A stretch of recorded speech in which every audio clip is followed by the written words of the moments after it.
Hey everyone, Schwab here, ready to introduce you to my new book channel, woohoo, and show and tell you about my favorite new series that I've read so far this summer. Total disclaimer, I am not paid by any publisher, writer, anything like that to share my recommendations for books. I am just excited about different books and I wanted to share that with the world, and hopefully people that watch this will be interested and they'll want to go out and read too and share with their friends. It's only motivation, so just wanted to share right off the bat that this is what I'm doing. So first up, I just really want to share with you about the Chaos Walking series. It's a trilogy, which consists of The Knife of Never Letting Go, which is the first one, The Ask and the Answer, which is number 2, and number 3, Monsters Event, all of them written by Patrick Ness. The trilogy takes place in the far distant future, and Earth has been plagued with whatever, and so these people, these humans, have to go out into the world and find a new planet. And so they have found a new planet and they have colonized it and they have created their own, basic Earth from this new planet, which they have named New World. They've relocated there to survive. The trilogy starts off by following our main character named Todd Hewitt, who is on the cusp of manhood. So he is about 12, 13 years old, and he is a very interesting character because of how he has grown up. His town that he lives in is only men, and what's also interesting about that is that these men are all infected with this illness called noise, which is basically they can hear each other's thoughts. They can hear each other's thoughts, they can see each other's thoughts, and this is what they have grown accustomed to. Todd has lived his entire life on this planet with this group of men, and not only does he experience the noise, but he also sees the other men's noise as well. And noise isn't something that all the men enjoy having, but it is also the result of this noise is that women have all died off because of it. When they were infected with it, they died. So life is very different for Todd from what we know.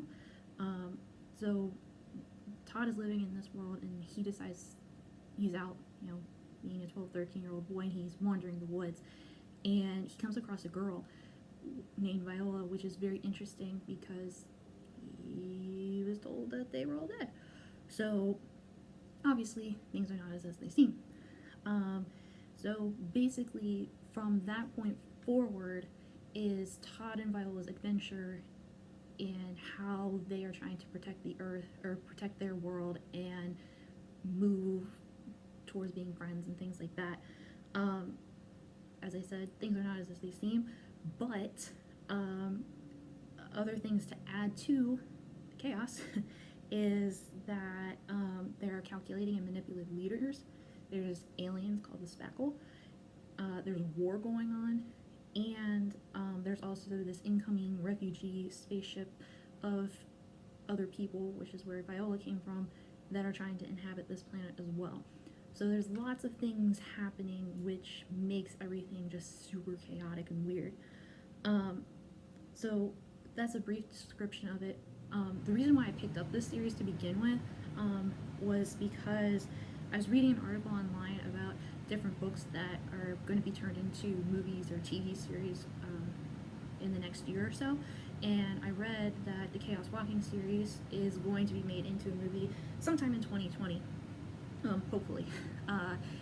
If you have been following the Chaos Walking movie drama, then you may know that it's a little more complicated than it seems. It was supposed to be released in 2019, and then it got pushed back further, and there's been reshoots, and there were multiple writers and different things happening. The last thing I read a few days ago was that Patrick Ness is now writing the script, and they're continuing with reshoots, and it should come out sometime in 2020, maybe March. I could be wrong.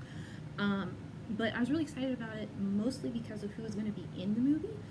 Tom Holland who you may recognize as being Spider-Man. He has the newest movie coming out, and obviously I'm a fan. And also Daisy Ridley, who is known for her role in Star Wars. She's Rey. So both really cool people are going to be in this movie. So I was like, all right, I need to be an informed moviegoer because I'm that kind of person. And so I decided to pick up the books. So I was really excited about reading it to see where the characters were going to go and how they were going to be. And overall, I was really excited about it. The trilogy as a whole is very thought-provoking and really puts you in situations and makes you think, like, what would I do? The one question that I came away with was, it makes you think about what it doesn't mean to be a man or a woman, because Todd's whole thing is that he wants to be a man. He's counting down the days until his 13th birthday so that way he can be a man. And, is it an age that you are an adult, or is it when you move out? Is it when you get married? Is it when you have kids? Like, what is that point? And what makes you an adult? And in his society, it's when you turn 13, and certain things have to happen when you turn 13 in order for him to be a man. And it's also very, if you think about like choices, like if you're in certain situations, what choices are you going to make? When you're in those situations, who do you trust? Because obviously for Todd, everything he's been told has been a lie. His whole life he's been told that women can't survive because of the noise and et cetera, and here he is standing in front of a girl. How does that happen? So, you often have to think of, who do I trust now?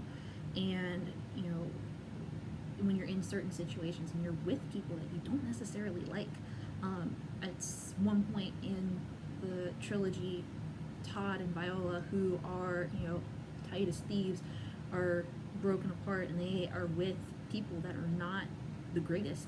So they have to learn if they can trust them, and if they can, make good choices when they're with them. It also makes them think about, they know that these people that they're with aren't great people, and they're asking them to do horrible things, but do they go about doing those things, or do they stop and they say, no, this is wrong? And they ultimately, they need to decide, is it do the right thing or survival? And they have to think through that. And you often think, like, what would I do? At least that's what I would think. The other thing that is really strong, or theme, I guess, would be loyalty. Viola and Todd are the ones that are the strongest representation of loyalty. They are always fighting for each other. They're always looking for each other. They always say, you can trust Viola, or you can trust Todd, vice versa, whatever you want to call it. And when they are separated and they are with the president and the rebellion group, they have to show that they're loyal, and sometimes they aren't so loyal to those people, and they accuse them of betraying them, and like the repercussions of that type of betrayal, and what that means, to be loyal and to betray somebody, etc., etc. So overall, I think it's really good to have those types of, especially for young people, to think about those types of themes. As you may notice when I picked up the book, that there is a lot of pages. This one has, I think, 642 pages, which is the biggest of the books. But it's a worthwhile series, and every detail tells something important about the characters and their motivations and what they're going to do next. And yes, there were times where I was like, all right, come on, get to the chase, or get to the point. And I would get annoyed, but everything builds up to a certain point, and you have to understand what's going on in each character's heads in order to get to that point. because otherwise, if you don't have those details, then it just seems like a random act. So Patrick Ness, I have to say, does a really great job. If you've never read Patrick Ness's work, I would also recommend you read When a Monster Calls. That is an excellent book. Excellent, excellent, excellent. That's probably my favorite Patrick Ness book. But this series has lots of surprises, and it shows, and it's worthwhile. Like, you have a really hard time putting it down, and when you're reading it, you want to continue on. This isn't one of those series where you're going to read the first book and you're like, oh, I'll get back to the next book in a few months. No. You're going to want to read to the next novel, etc., etc. And the anticipation grows, and the ending is very satisfying. So it's best to read the whole thing as together. The book definitely has elements definitely has themes and elements like similar to The Hunger Games, Divergent, The Giver, and Ender's Game, with dystopia and sci-fi, and it makes it really interesting. But I think it caters really well to young adults and adults. So that way, which is what the book's geared toward. So if you enjoy those types of books, you should definitely check out this series, especially before the movie comes out, which will be soon. That's all I have for today. But if you like what you watched, please be kind and hit subscribe. If there are any books that you think I should check out, please leave a comment in the comment section. And you can find Chaos Walking trilogy on Amazon, at your local bookstore, even the library. You can also follow me on Instagram, Twitter, and Goodreads to see what I'm reading currently, as well as any updates about future video reviews, which I have left somewhere in the comment section. So keep reading, and I'll see you next time.